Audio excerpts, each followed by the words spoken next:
Hi, it's been a while. Dare I say, it's been a hot minute. Reason being is I've been going quite literally around the world to various events, tournaments, competitions, conventions, what have you. Doing my job as a big old nerd. So, I haven't had much time to sit down and do some YouTube exclusive content until right now. And the first thing that I want to talk about, now that I'm back here and in this setting, is Steve. But not just Steve, Kazuya. Actually, not just Steve and Kazuya, how about the entire Fighters Pass 2? How about all the DLC? Could you imagine a world where all the DLC never came out, and it was just the base roster, balanced as it is, and it was just no problems, no complaining, just good old roster, maybe tons of robs, but, you know, the way things used to be. What if I told you that's actually what's happening right now? Not for you, unless, of course, you live in Texas. That is because the premier weekly Shockwave announced earlier, I believe last week, that they're doing experimental rule sets of all of November, so as of right now, for data related to banning DLC characters. Okay, big announcement.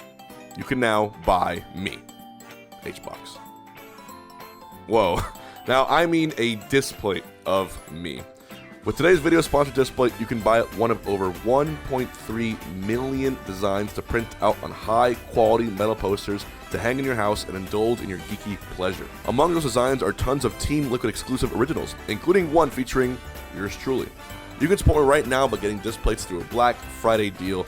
Just go to tl.gg/displayhbox. You can get over 40% off your displays now, so find your favorite designs and order them today. They're really easy to hang up and swap, so definitely get a few different ones to switch between. And one last time, tl.gg/displayhbox. Go ahead and find that link in the description below, and with that, let's get on with the video. They have a whole plan on how they're going to do this, and they're testing it out to see if it improves attendance and viewership. Because given recent results, especially as you saw, the grand finals of Let's Make Moves Miami featured Aquila versus Onin, literally a Steve Ditto.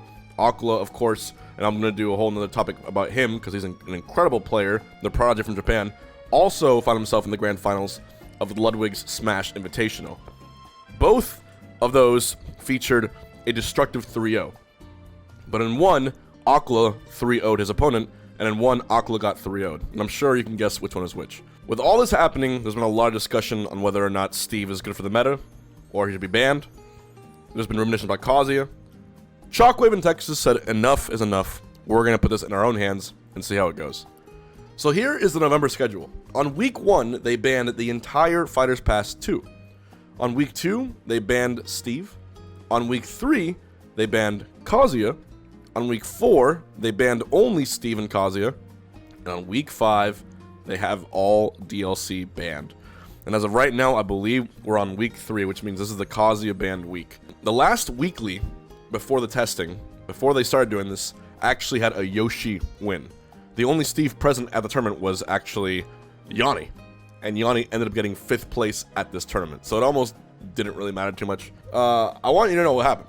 The first weekly of this tournament series did happen with no Fighters Pass 2, right? So you got all Fighter Pass 1, but no Steve, no Kazuya, no Aegis, so on and so forth. The Yoshi who won last time got 5th this time. And the person who won was a Bayonetta, Lima, who got 1st up from 5th at the previous event. So, first event, nothing was banned. Yoshi won, Lima got 5th. Second event, Fighters Pass 2 was banned. Yoshi got 5th, Lima won. So not too much of a skewed results.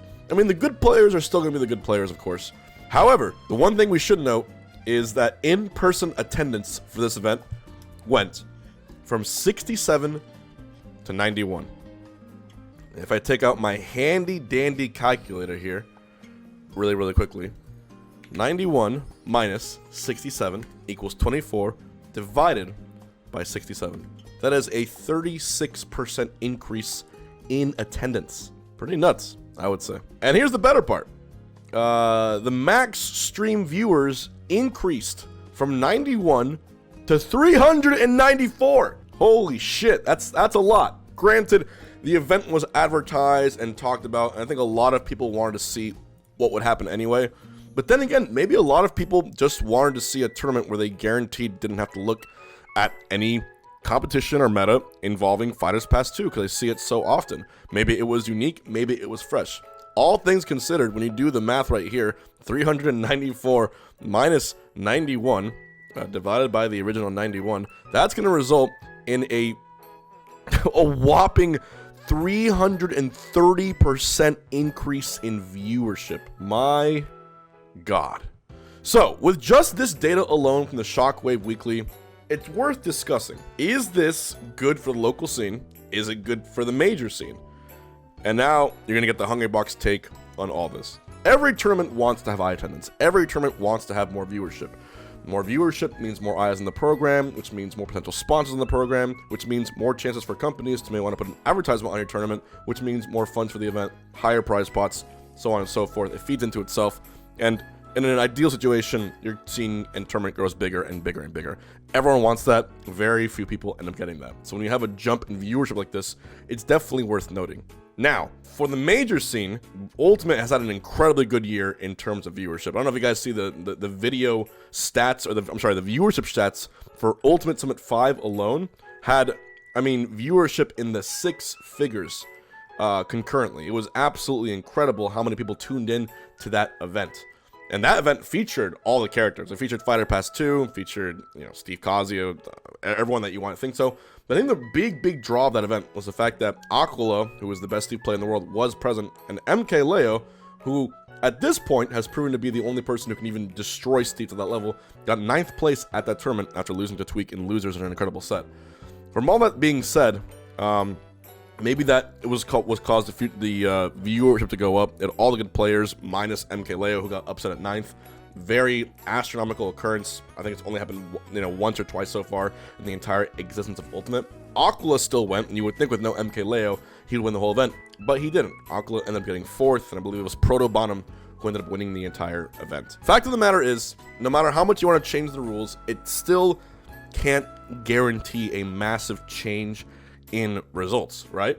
Just because Aquila goes to an event, a major, doesn't mean he's going to win. He proved he was able to at Let's Make Moves Miami, but at LSI, MK Leo showed there is a clear and distinct way to beat Steve. Not just barely, divisively and decidedly.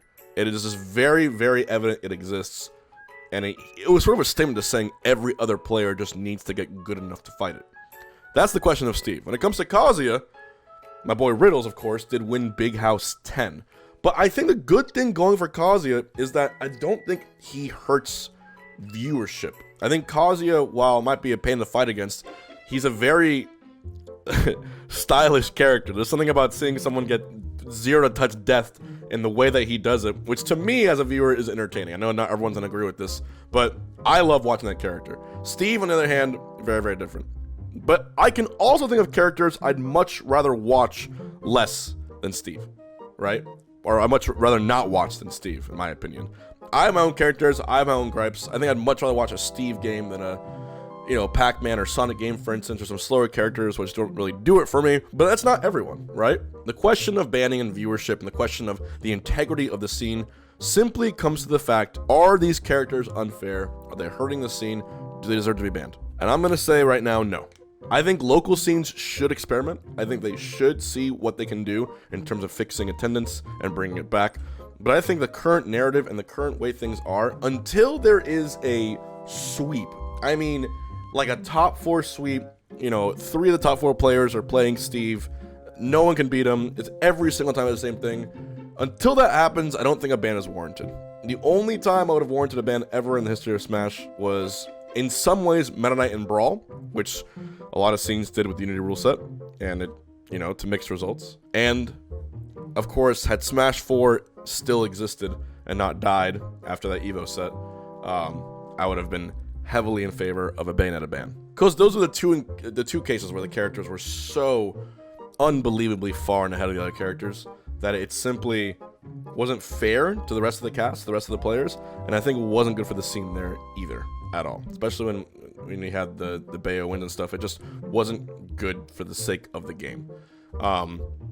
In Ultimate, the game is much more well balanced, and granted, Steve probably remains the best character. I've been leaning towards the fact that I think you know, Sonic might be in the argument for top 3, top 2 in the game. Of course, it'll take some time to develop that argument. But all things considered, let's let some time go on. Let's see how the rest of the year plays out. The only time we should ban is if there is a consistent, unsolvable problem. And as long as Leonardo Lopez exists, that problem seems solvable. Anyways, let me know what you think in the comments below. Should we ban Kazuya Steve? Should we stop being cowards? Or we're all being silly? You let me know. Until next time, stay hungry.